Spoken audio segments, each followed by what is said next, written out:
Hello, my Grimling. Oh, and with all this, I thought I was in the wrong place. I bid you well.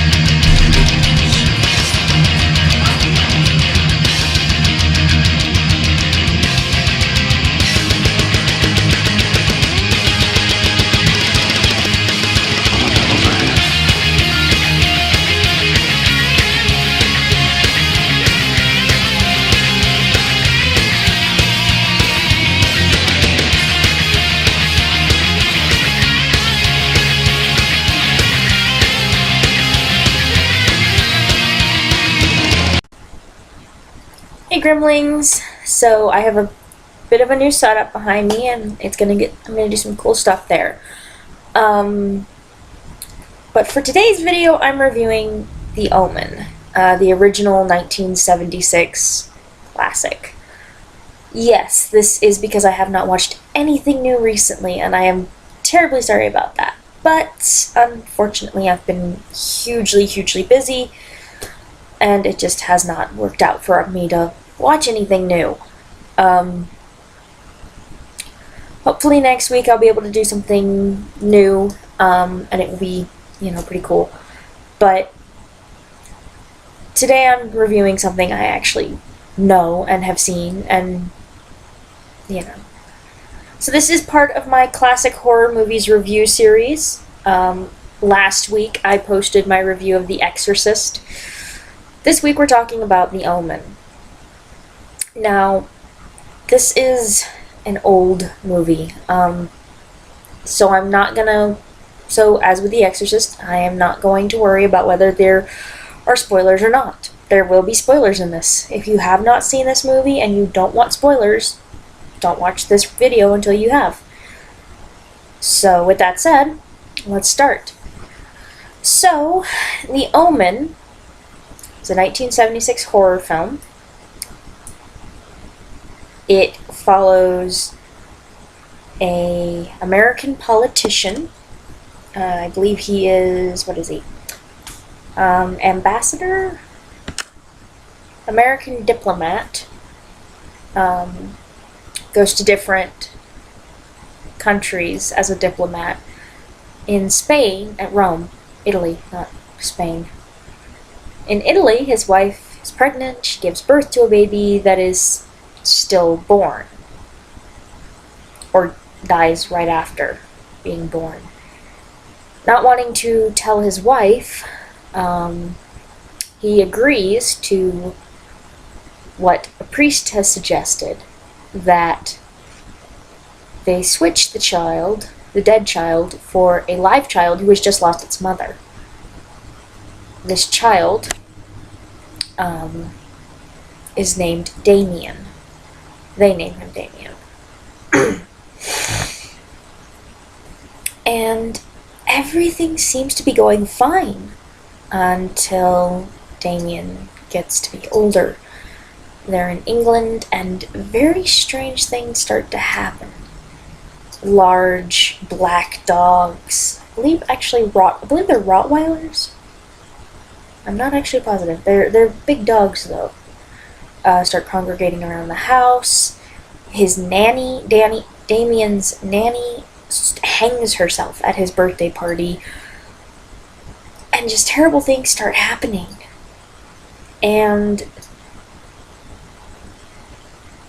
the father, Robert Thorne, is forced to confront the possibility that maybe his son, his adopted child, is the Antichrist. The son of the devil who is going to bring about Armageddon. Now, this movie is, well, like most horror films from the 70s, I find it to be appallingly slow. I don't know how I made it through this entire movie. It is very slow. But then I also don't know how I made it through Carrie. That was even worse. Now, I'm going to be honest. I do not find The Omen to be frightening in any way, shape, form, or fashion. Quite the opposite. it's kind of...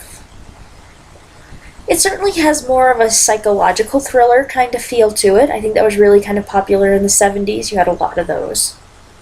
A lot of psychological and a lot of art house kind of vibes. The thing that builds the scares for this movie is definitely the soundtrack. If you've been watching my videos, you know, I believe it was my very first horror block that I ever got. There was a 2-song LP, little vinyl, of the Omen soundtrack. This is quite possibly one of the greatest soundtrack victories ever, because this soundtrack builds everything in this movie.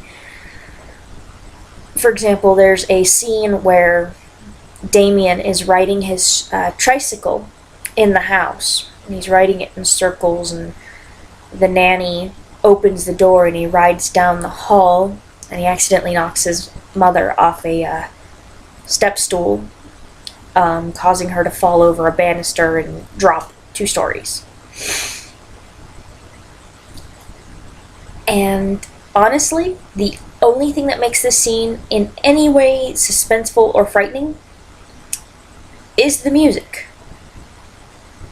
For this film, what they did, one, there's not a lot of music. There really is only music at certain points. It's very well done. There's no overarching back score. It's literally just at key points in the movie. And what they did for this music was they literally created like a black mass kind of thing. They took the traditional Catholic mass, the music, and they kind of said, okay, what is the opposite of this? If it was the black mass of devil worshippers, what would this be? You know, so they created a parallel to the Catholic mass. Now, I'm Catholic. I've been to mass multiple times, and I can tell you that the music really makes the service. It is amazing. It is incredible. So when you take and create a parallel to this beautiful music, when you take the style of it, when you take the over-encompassing feel of it, and you twist it and warp it the way they did, it's very powerful, because it sounds so similar, but it sounds so different at the same time. You know, you're not sure exactly what it is that makes you so uncomfortable about this music, but it makes you uncomfortable. And that's the reason. And I think that's amazing. It builds tension for this movie beautifully. Every scare that this movie has, every moment of suspense this movie has, owes its continued power to that score. Now, the great thing about this movie, what I thought was amazing about it, I mean, besides the score is quite possibly my favorite part. But the really great part about this movie is that there's 2 ways to interpret this. 2. You can view this as Damien being the Antichrist, or you can view this as a lot of really bad things happening to a boy who's completely innocent. It's never actually said whether this child is the Antichrist. There's no scene. There's a scene towards the end where the father, Robert, goes to cut Damien's hair to see if there's a mark, a 666 in his hair. Because a priest has told him that, you know, the mark of the beast, 666, will be there somewhere. And he's like, I've bathed this child. I've seen every inch of his body. There's no mark. Every inch? You saw his head? You know. So he goes to cut the kid's hair. And his current nanny, the one who opened the door to let him out, to knock his mother over the rail, and who killed his mother, the nanny, like, attacks the man, and the guy never actually gets around to cutting the kid's hair. He just takes him to a church and is going to flat out kill the kid on the altar, you know, when he's stopped by the cops. And so we don't ever actually find out if Damien really is the Antichrist. At least not in this movie. I understand there are sequels, and in the sequels that yes, he is the Antichrist. But in this movie, there is no way to tell. This could legitimately just be a child who has had a lot of terrible things happen to him, and who the people around him have gone completely batshit.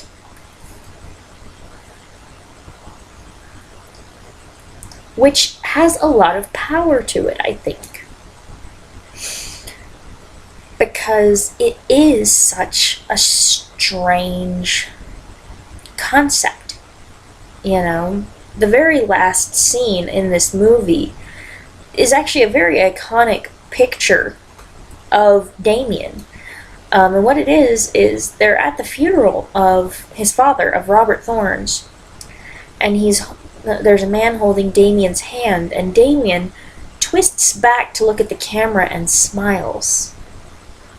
And it's a very common picture when you search the Omen that comes up. Is this little kid and a little boy in a hat looking back over where he's holding someone's arm and holding someone's hand and smiling. And it's kind of a creepy smile. But then that doesn't mean anything either, because little kids can be really creepy. Like, little kids can be downright scary, My little brother, every time he laughed, he sounded like a cartoon villain on the Saturday morning Scooby-Doo show. That... Dude, you're watching Sesame Street and laughing at Elmo. And here it is, you sound like you're plotting world domination or something. It's pretty disconcerting. Personally, I don't know. I certainly don't have any particular feeling one way or the other on whether Damien was the Antichrist or not. And I don't really care. Doesn't matter. Whether he is or isn't. So, what did I think of the movie? I think it was really slow. I liked the music. I liked the concept behind it. I loved the fact that we're never actually shown whether he is or is not, and I love the vagueness of it.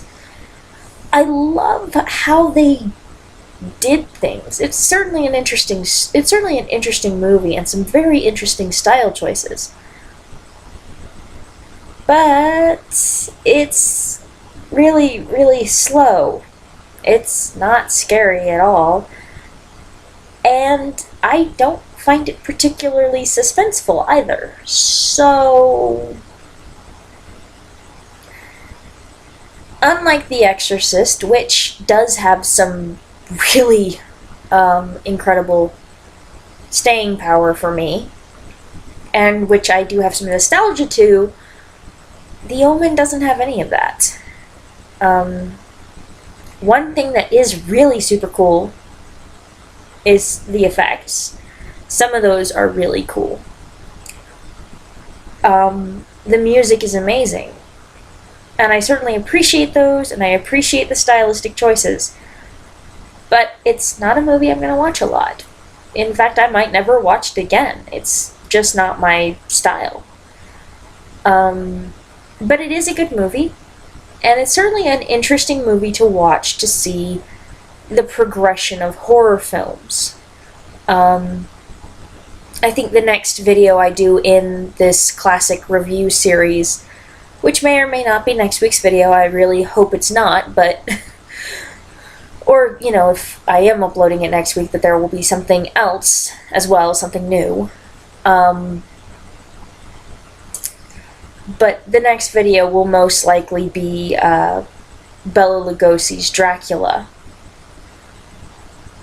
But it is, I think, a very important thing to see a little bit about how horror movies have changed and how they've stayed the same.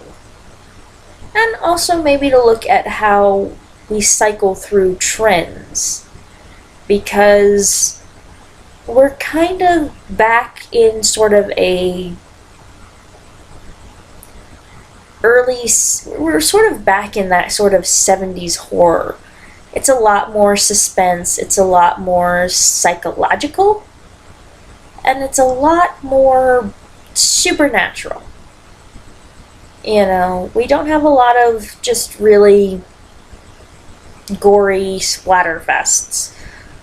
We had those, that was... But like I said, it's an interesting cycle to kind of look at. So I do think it's something cool to talk about, and I'm hoping you guys are enjoying the videos too. With that said, that's the review. So if you have any questions, comments, or suggestions, leave them down below. You can send me a message as well.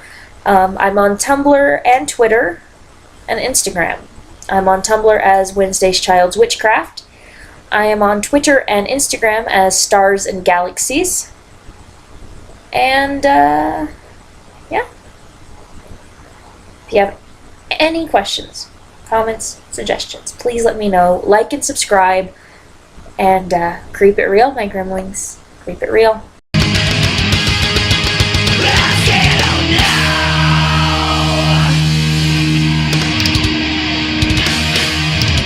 they ever ask about me, tell them I was more than just a great set of boobs. I was also an incredible pair of legs.